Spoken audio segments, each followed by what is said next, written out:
Chaque jour, Charles et Carole vous présentent la leçon de l'école du sabbat.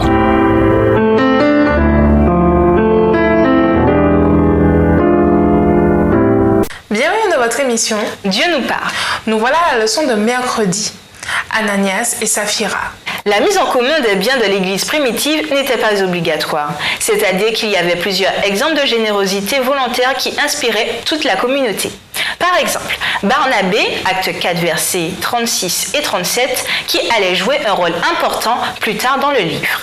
Cependant, il y avait aussi des exemples négatifs qui menaçaient l'unité de l'intérieur, alors que les attaques de l'extérieur venaient à peine de commencer. Lisons acte 5, versets 1 à 11. Quelles sont les leçons de cette histoire? Verset 1. Mais un homme nommé Ananias avec Saphira sa femme vendit une propriété et retint une partie du prix. Sa femme le sachant, puis il apporta le reste et le déposa aux pieds des apôtres. Pierre lui dit: Ananias, pourquoi Satan a-t-il rempli ton cœur au point que tu mentes au Saint-Esprit et que tu aies retenu une partie du prix du champ? S'il n'eût pas été vendu, ne te resterait-il pas? Et après qu'il a été vendu, le prix n'était-il pas à ta disposition? Comment as-tu pu mettre en ton cœur un pareil dessein? Ce n'est pas à des hommes que tu as menti, mais à Dieu. Ananias, entendant ces paroles, tomba et expira. Une grande crainte saisit tous les auditeurs. Les jeunes gens s'étaient levés, l'enveloppèrent et l'emportèrent et l'ensevelirent. Environ 3 heures plus tard, sa femme entra sans savoir ce qui était arrivé. Pierre lui adressa la parole. « Dis-moi, est-ce à un tel prix que vous avez vendu le champ ?»« Oui, répondit-elle, c'est à ce prix-là. » Alors Pierre lui dit: « Comment vous êtes-vous accordé pour tenter l'Esprit du Seigneur? Voici, ceux qui ont enseveli ton mari sont à la porte, et ils t'emporteront. » Au même instant, elle tomba aux pieds de l'apôtre et expira. Les jeunes gens étaient entrés, la trouvèrent morte. Ils l'emportèrent et l'ensevelirent auprès de son mari.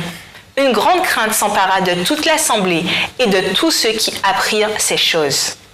Bien que Luc ne nous donne pas tous les détails, cela ne fait aucun doute que le problème fondamental d'Ananias et Saphira n'était pas d'avoir essayé de garder l'argent, mais d'avoir trompé la communauté. Leur péché n'était pas la conséquence d'un acte irréfléchi, mais d'un plan soigneusement élaboré, une tentative délibérée de provoquer l'Esprit du Seigneur. Acte 5, verset 9. Ils n'étaient pas obligés de vendre leurs biens pour donner l'argent à l'Église. Ainsi, quand ils se sont engagés à le faire, ils agissaient peut-être uniquement dans leur propre intérêt, peut-être même en essayant d'augmenter leur influence auprès des frères, avec ce qui semblait un acte de charité louable. Cette possibilité peut contribuer à expliquer pourquoi Dieu les punit aussi sévèrement. La vie communautaire de l'Église provenait de la conviction que Jésus était sur le point de revenir.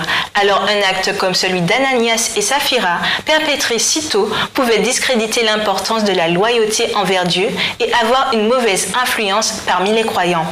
Quant au fait qu'aucune occasion de repentance ne soit mentionnée pour Ananias, contrairement à Saphira, acte 5, verset 8, c'est peut-être dû uniquement à la brièveté du récit. Tout cela pour dire que, du début à la fin, ils avaient agi d'un cœur impie, et le péché est une affaire sérieuse aux yeux de Dieu. Ézéchiel 18, verset 20 et Romains 6, verset 23, même s'il ne le punit pas toujours immédiatement. Le fait que ce châtiment soit souvent différé devrait constamment nous rappeler combien Dieu est bienveillant. De Pierre 3, verset 9. Pourquoi devons-nous faire attention à ne pas repousser les limites de la grâce, comme ont fait ces 2 membres de l'Église primitive? Et nous vous laissons avec ce questionnement. Que pouvez-vous faire dans votre collectivité? Au revoir. Et à demain si Dieu veut. Dieu nous parle.